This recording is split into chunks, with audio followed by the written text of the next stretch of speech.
अस्सलाम वालेकुम व्यूज़, कैसे हैं आप सब। आई होप कि आप खैरियत से होंगे और खुशबाश होंगे। मैं उस्मारा मलिक और मैं आपको अपने चैनल उस्माराज़ ब्यूटी सैलून में खुशामदीद कहती हूँ।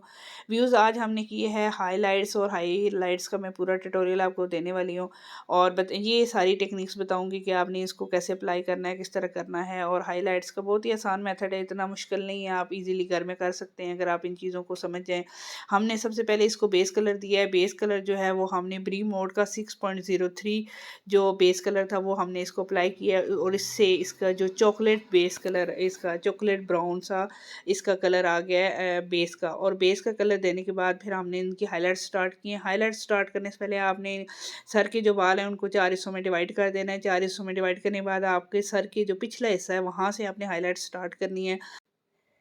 पिछले हिस्से से बालों के ऊपर एप्लीकेशन करने का पर्पज़ ये होता है कि जो पिछला हिस्से का बाल होता है वो थोड़ा थिक होता है और उस पे थोड़ा टाइम लग जाता है, लेकिन जो फ्रंट का बाल होता है वो उस पे जो कलर है वो ज़रा जल्दी आ जाता है। इसलिए कोशिश होती है हमारी कि हम सर के जो पिछला हिस्सा है वहाँ से हम स्टार्ट करें और यहीं से आपने भी इसी तरह करना है। सबसे पहले आपने पार्टीशन कर लेनी है 4 हिस्सों में। पार्टीशन करने के बाद फिर आपने राइट वाला पोर्शन करना है, फिर आपने लेफ़्ट वाला करना है। राइट वाला मैं कर चुकी हूँ और लेफ़्ट वाला जो है वो अभी हम स्टार्ट किया हुआ है और उस पे हम काम कर रहे हैं अभी।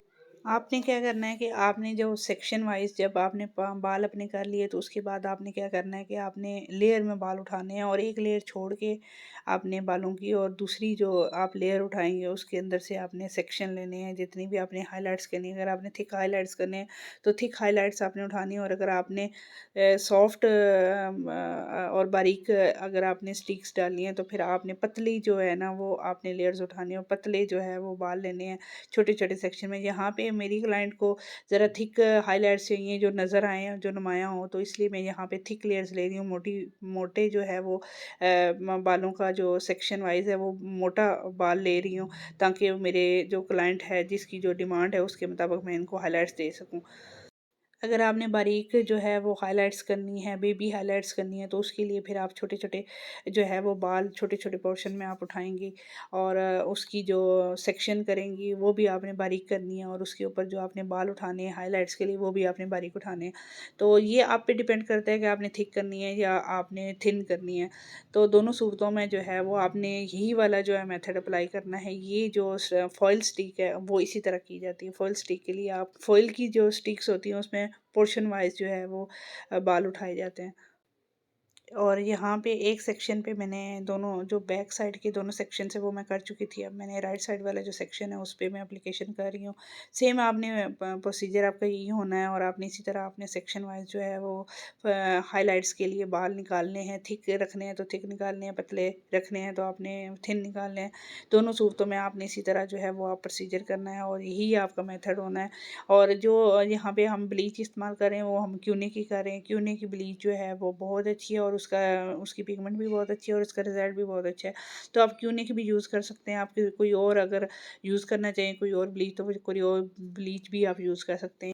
स्टिक करते वक़्त आपने जो फ़ॉइल पेपर लेना है, फ़ॉइल पेपर आपको आसानी से मार्केट से मिल जाता है। जो फ़ॉइल पेपर का जो एक साइड आपकी मैट होती है और एक साइड आपकी जो है वो शाइन वाली होती है। जो शाइन वाली होती है उसको आपने जो अप्लाई करनी है, जब आपने प्रोडक्ट तो वो शाइन वाली इनसाइड आपने रखनी है और उसके ऊपर आपने बाहर रखना है। जो मैट वाली है वो आपने बाहर रखनी है। उसकी वजह ये होती है कि जो शाइन वाली है वो अगर आप इनसाइड उसके ऊपर एप्लीकेशन करते हैं तो जब इस तरह जिस तरह की हमने पूरी फॉइल्स लगा दी हैं फिर वो फॉइल्स जो हैं वो गिरती नहीं हैं। तो इस चीज़ का आपने ख़ास ख्याल रखना है। इसकी देख लेनी है कि आपने मैट वाली यूज़ करनी है, मैट वाली बाहर आए और शाइन वाली अंदर आए। इस तरह देख लें। मैंने अपने जो बाल हैं वो राइट लेफ़्ट और फ्रंट का हिस्सा जो है वो सारा कवर कर ली। इसी तरह मैंने स्टेप बाय स्टेप जो है वो अपनी जो स्टिक्स हैं वो इसके अंदर डाली हैं। एक लेयर छोड़ के एक लेयर में स्टिक्स डाली हैं। फिर मैंने इसको 15 से 20 मिनट के लिए छोड़ दिया है। 15 से 20 मिनट में अब मैंने साथ-साथ चेक करती रही हूँ कि इस पे फॉइल पे जो है वो इसकी पिगमेंट अच्छी तरीके से आ गई है कि नहीं आई। कुछ जो फॉइल्स हैं उसमें 20 से 25 मिनट भी लग सकते हैं और 40 मिनट भी लग सकते हैं। तो लेकिन आपने सारी जो आपने स्टिक्स हैं जो आपकी जिसके ऊपर आपने कट डाउन डाला है, कट डाउन किया है, वो जो है वो सारे एक जैसे होने चाहिए, इक्वल होने चाहिए। और जो आपने बैक साइड पे जो पहले मैंने एप्लीकेशन की हुई थी उस पे ऑलमोस्ट कलर आ चुका था। तो गीले स्पंज की मदद से आपने बालों के अंदर जितने भी जो आपने प्रोडक्ट लगाई हुई है वो आपने निकाल निकालनी होती है, वो इसलिए निकालनी होती है ताकि अगर आपका जो कट डाउन है वो दूसरे बालों पे ना लगे। तो इसलिए आपने जितनी भी आपकी स्ट्रिक्स लगी हुई हैं उनके अंदर से आपने गीले स्पंज की मदद से आपने इनको वॉश कर लेना है, क्योंकि सारी स्ट्रिक्स में फ़ौरन से रिज़ल्ट नहीं आता, थोड़ा टाइम से रिज़ल्ट आता है। कुछ स्ट्रिक्स जो हमने पहले डाली हैं उनके ऊपर जो है वो इनका जो हमें रिक्वायरमेंट होती है, जो भी जिस लेवल पे भी हमने स्ट्रिक्स का शेड रखना होता है उस लेवल की जो है वो आपने आपने स्ट्रिक्स जो हैं वो उस लेवल की जब आपकी आ जाती हैं तो आपने फ़ौरन से जो है वो उसके ऊपर से जो इसकी प्रोडक्ट है वो रिमूव कर दें, ताकि इसके ऊपर मज़ीद जो है वो पिगमेंट इसकी ना जाए। अभी मैंने 6 to 7 लेवल तक जो है वो मुझे पिगमेंट चाहिए थी, ये मैंने उस लेवल तक ले आई हूँ। और उसके बाद जो है वो मैं बालों के अंदर से जो प्रोडक्ट है वो रिमूव कर रही हूँ, ताकि बाल जो दूसरे हमारे बाल हैं उसके ऊपर हमारे स्टिक्स का जो शेड है वो उसके ऊपर ना आए, यानी ब्लीच जो है वो दूसरे बालों के ऊपर ना लगे, आसान लफ्ज़ों में। इसी तरह आपने सारी फॉइल्स को बारी बारी चेक करना है, और जिन फॉइल्स के ऊपर रिज़ल्ट आ चुका है वो फॉइल्स आपने रिमूव कर देनी है, उनको साफ़ कर देना। और जिन स्टिक्स के ऊपर पर अगर आपका रिज़ल्ट नहीं आया तो वो आपने मज़ीद 5-10 मिनट के लिए छोड़ देना है, ताकि आपका जो है वो बाल अच्छे तरीके से आपके जो कट डाउन है वो आ सके। तो सेम इसी तरह आपने भी यही प्रोसीजर करना है। बाकी सारी चीज़ों का ख़ास ख्याल रखना है, आपने एप्लीकेशन अच्छे तरीके से करनी है, और छोटी छोटी जो चीज़ें हैं आपने उन चीज़ों का ख़ास ख्याल रखना होता है। जो भी आपने कट डाउन इस्तेमाल करना है इसके अंदर आप ब्लीच का भी मतलब क्यूने का भी कर सकते हैं, आप किसी और प्रोडक्ट का भी कर सकते हैं, जिसका भी आप करना चाहें आप कर सकते हैं।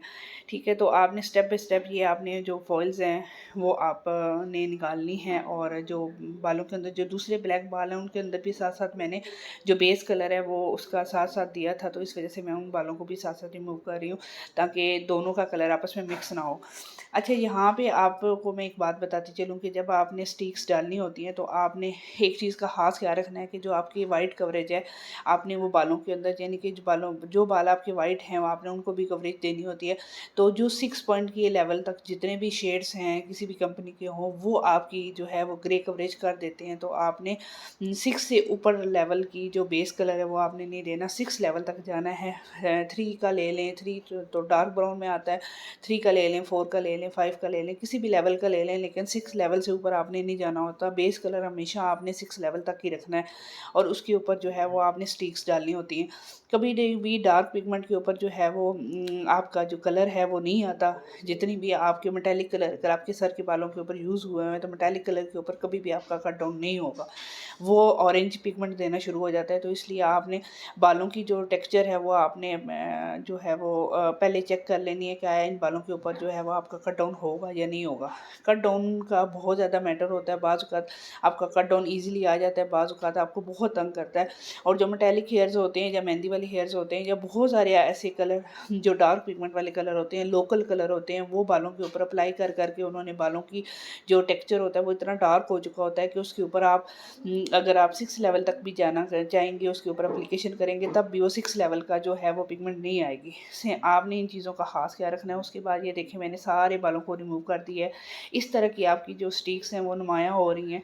अब इसमें जो येलो पिगमेंट आ रही है इसको मैंने रिमूव करना है, और रिमूव करने के लिए मैंने शैम्पू यूनिट के ऊपर इनको लेके जाऊंगी, और इसमें मैंने ब्लू कलर थोड़ा सा ऐड करना है और साथ शैम्पू ऐड करना है। शैम्पू यूनिट के ऊपर ही ब्लू कलर की मदद से मैंने इनकी सारी इस येलो पिगमेंट को ख़त्म कर देना है। और जब ये सारी येलो पिगमेंट ख़त्म हो जाएगी साथ ही मैंने इनको वॉश करके उसके ऊपर जो एप्लीकेशन करूँगी वो मैं 9.1 की करूँगी। 9.1 मैं क्यूनिक का यूज़ कर रही हूँ, वो मैं इसके ऊपर अप्लाई करूँगी, और इनका जो शेड है वो इस लेवल का आ जाएगा। ये देखें इसकी इनकी कितनी अच्छी जो है वो हाइलाइट्स हुई हैं। प्री मोड का 6.03 मैंने इनका बेस कलर दिया, और उसके ऊपर 9.1 जो है वो मैंने इनके ऊपर एप्लीकेशन किया। अगर आप करना चाहें तो कर सकते हैं, अगर आप ना भी करना चाहें तो आप की अपनी मर्ज़ी है। अगर आप बालों में शेड देना चाहते हैं थोड़ा तो वो आप कोई सा भी लाइट कलर किसी भी कंपनी का आप उठा के आप एप्लीकेशन कर सकते हैं। मेरे क्लाइंट को इस तरह की जो रिज़ल्ट चाहिए था हाइलाइट्स के ऊपर, और थोड़ी थिक हाइलाइट्स चाहिए थे, तो इसलिए मैंने उनका इस तरह का कलर जो है वो यूज़ किया है, और इस तरह की मैंने इनकी हाइलाइट्स की हैं। आई होप सो फ्रेंड्स आपको मेरी ये वीडियो और मेरा ये ट्यूटोरियल अच्छा लगा होगा। अगर आपको मेरी वीडियो अच्छी लगी है तो आपने मेरे चैनल को सब्सक्राइब करना है, लाइक करना है, कमेंट्स करना है और शेयर करना है। और अगर आपके माइंड में कोई क्वेश्चन है तो वो भी मैं आपने मुझसे पूछना है, इंशाल्लाह मैं फ़ौरन उसका रिप्लाई दूँगी। मिलते हैं तब तक एक नई वीडियो के साथ, एक नए टॉपिक के साथ। तब तक के लिए अल्लाह हाफ़िज़। Thank you.